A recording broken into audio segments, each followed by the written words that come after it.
Hello and welcome to the news at 5 o'clock. I'm Laurel Porter. And I'm David Moco. We're going to begin with an update on a crash out of Salem 1 where police say a drunk driver ran into a row of tents, police sleeping on the streets, killing 4 people and injuring 2 others. And the suspect made his first court appearance this afternoon. Our Christine Pitawanich was there and heard from those close to both the alleged driver and the victims.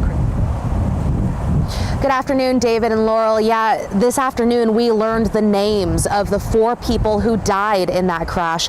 They are Jawand Beck, Luke KG, Joe Posada III, and Rochelle Zamakana. And 2 people are currently still hospitalized. They are in fair condition, are expected to be okay. Meantime, today inside the courtroom, the judge denied a 24-year-old Enrique Rodriguez bail. The prosecutor says he had a blood alcohol level of 0.26 early Sunday morning. That's at the time of that deadly crash into the homeless encampment located at Front and Division Streets in Salem. Today, people whose loved ones were killed or hurt in the crash spoke, and a mother defended her son. I can tell you both inside and outside the courtroom, it was emotional and tense. I got a lot of hate and anger with this over here. The loss of 4 innocent people and the extent of my daughter's injuries, as well as others, that we do not feel that bail is warranted at this time. My son's not a murderer. He's not. He's a good kid. I raised a good kid. I'm a single parent and I raise good kids. Yeah, so many people hurting all around. Now, one of the people injured in the crash gave a statement to the prosecutor to read during the arraignment. They wanted to remind the community that people living at the encampment, they're people too, and shouldn't be treated any differently. And many of them are living there for a variety of reasons. Meantime, Rodriguez is charged with 4 counts of manslaughter, 2 counts of assault. Those are all felonies. He's also charged with misdemeanors, those being reckless driving and DUII. He's expected to be back in court on April 6th. Back to you. Christine, such an emotional story and impactful for so many. We appreciate your reporting there in Salem. Thanks, Christine. And that story, a brutal reminder of the sometimes extreme challenges that those who are homeless and living on our streets continue to face. But let us move north now to Portland, where one key community resource is actually getting a big boost. Our Galen Etlin is downtown. Galen, we're talking about Portland Street Response, and they are going citywide. Yes, David, that program supports people with mental health response if they are in crisis or in need. It started with just one Portland neighborhood, but now serves all of them, including here in downtown Portland, where we see a lot of need. Portland city leaders are calling this the first major update to the first responder system in 150 years. This is a historic day in the city of Portland. On Monday, city leaders celebrated expansion of the Portland Street Response program. Going citywide. So excited. The program launched last year in the Lentz neighborhood, providing unarmed response to 911 calls involving mental health issues.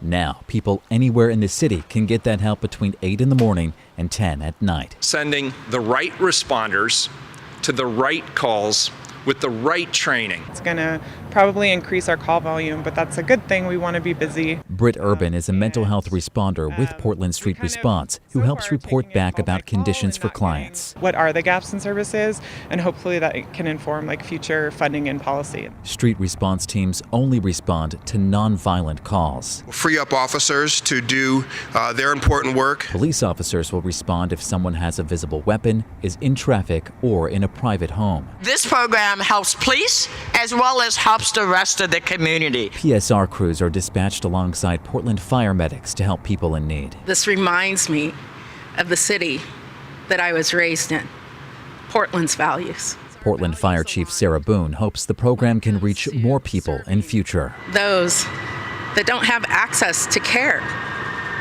those that have been disenfranchised, those who have been marginalized, or those who are most vulnerable. Calls are higher than they were last year. Bob Causey with Portland's 911 service says calls are up 25 to 35% since 2019, but says this expansion will add dispatch options. So we don't anticipate an influx of more calls. It's just an alternate response. Joanne Hardesty hopes fellow commissioners will approve the next budget to expand Portland Street Response to 24/7. When we work together as a city, we can accomplish great things. Portland Street Response will present its progress report to the city here pretty soon, so commissioners can decide in the next budget what that future expansion could look like. Back to you. A much needed program. Thank you, Galen. It was a busy night for Portland police dealing with multiple shootings across the city. One of them happened just after midnight on North Marine Drive near Bybee Lake. Authorities say at least 3 people went to the hospital with gunshot wounds. An 11-year-old was also injured, but police say it's unclear whether they were shot or injured by shrapnel. Police also say the suspect, Adrian D'Angelo Ramirez, is in custody. He's facing attempted murder and other charges. Officers eventually collected almost 100 bullet casings at the scene and say the shooting took place during a street racing event.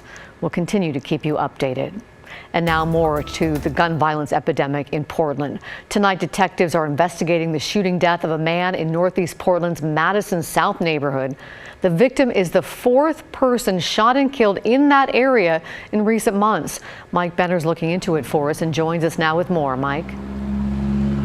Yeah, hi, Laurel. We are outside police headquarters, and I can tell you the men and women of the Bureau are well aware of what's going on near Northeast 82nd and Milton. In fact, they're working on a plan to address the problem. Now, this most recent shooting happened just last night around 9:30. Officers from East Precinct responded to reports of gunfire near the aforementioned intersection of Northeast 82nd and Milton. They found a man who had been shot. Officers tried to save the man's life, but his injuries were just too serious, and he died at the scene. We spoke to a neighbor who lives just a block away. He did not want to share his name, but he says he heard the gunfire. Listen. It sucks, but again, it's all over the city, so I don't feel I have it worse or we have it worse in this neighborhood than any other neighborhood per se. I don't know, man. It is disheartening. The loss of life and the violence and people not feeling safe in the neighborhood anymore. All right, so he says he doesn't feel like it's worse in his neighborhood, but it might just be. The man shot and killed Sunday night is the 4th person gunned down in that area since August of last year. An additional 5 or 6 people have been shot and injured. We're told the focused intervention team and the enhanced community safety team are aware and working on a plan to address the gun violence. In the meantime, there have been no arrests in any of the 4 homicides we just mentioned. If you have information, you should contact the Portland Police Bureau. Laurel and David. Mike Benner reporting in downtown Portland. Thank you, Mike. Well, let us update you now on the headlines on the war in Ukraine. The White House again reiterating President Biden is not calling for regime change in Russia. The president saying in what seemed to be an off-the-cuff remark in his speech in Poland over the weekend that the Russian president, quote, cannot remain in power, end quote. Of course, that led global leaders to say Putin could be emboldened by what he may interpret as a blatant threat there. Another round of peace talks between Russia and Ukraine are set for tomorrow. Ukrainian President Volodymyr Zelensky says he's open to declaring his country neutral, ending a bid to join the NATO alliance, and would potentially compromise on some contested territory in the east, where the Russian military claims it is now focused. If you can make $1 billion, great. Just pay your fair share. Well, another quick update out of Washington. The president announced a minimum billionaire tax in his budget for next year. It also increases spending on policing, makes new investments in technologies and healthcare.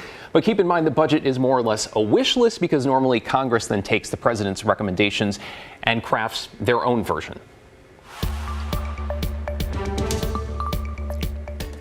Homelessness is an issue in Clackamas County. It doesn't look the same as it looks in downtown Portland.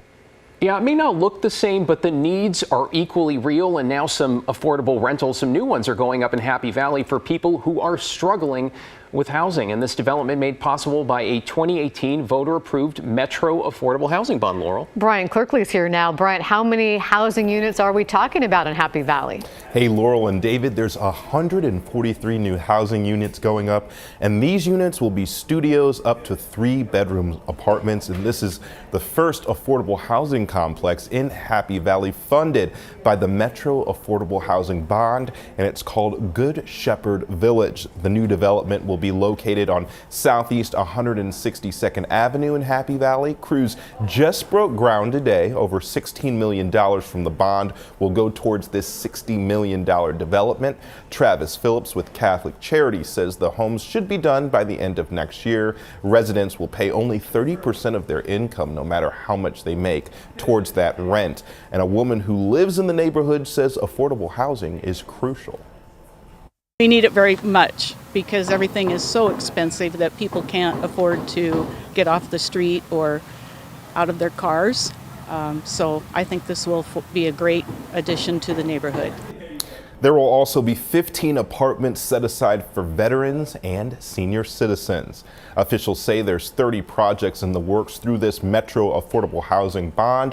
One includes an affordable senior housing unit in Gladstone. David? Obviously, permits and development and all of that taking a number of years from the time voters funded that bond. Thank you, Bryant.